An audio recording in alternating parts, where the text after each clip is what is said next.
आज व्हिडिओमध्ये मी पहिल्यांदा तुम्हाला मी टिफिनमध्ये काय दिलं, तर ते दाखवणार आहे. मी म्हटले होते, की मला टिफिन भेटलेले आहेत.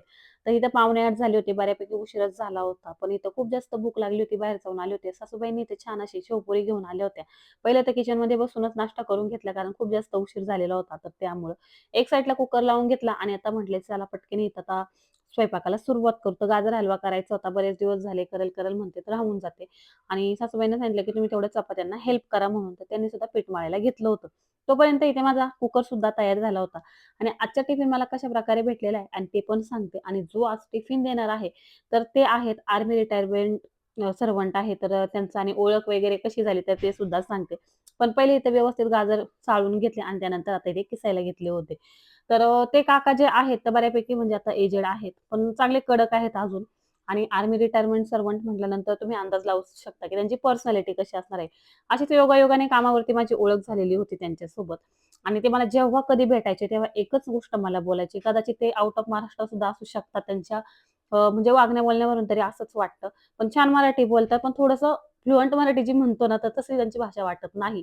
तर खूप वेळा ते मला असं भेटले, की म्हणायचे, "कोणी चांगले तुझ्या ओळखीमध्ये लेडीज असेल स्वयंपाकाला तर मला सांग. कोणी चांगले लेडीज असेल तर सांग." आणि त्यांचं असं होतं, की थोडीशी अनुभवी वयस्कर लेडीज हवी. आता म्हटलं असं कोण भेटणार?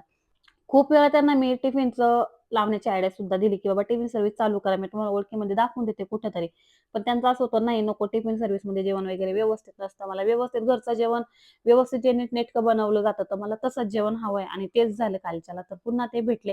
पुन्हा तेच की "बाबा तू कोणी पाहिली की नाही माझ्यासाठी स्वयंपाकाला लेडीज?" म्हटले, "नाही पॉसिबल होते." मी बऱ्याच जणींना विचारलं सुद्धा.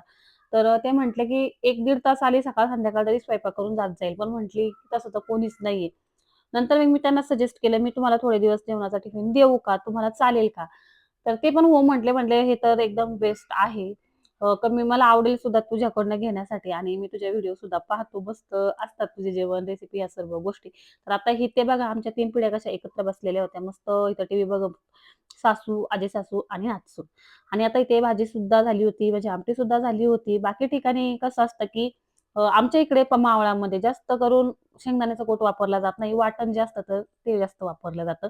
आता इथे टिफिन भरायला घेतली होती, तर इथं अशा प्रकारे छान अशी बटाट्यांच्या काचऱ्या केल्या होत्या. त्याच्यानंतर राजम्याची आमटी केली होती. जे माझ्याच स्वयंपाकामध्ये आम्ही जेवण करणार होतो, तर तेच सर्व इथं जेवण मी भरलं होतं. आणि आता बऱ्यापैकी टाईम झाला होता. 9, 9:30 वाजले आणि म्हणले त्यांना आणि ते इंद्रायणीचा गरम-गरम भात.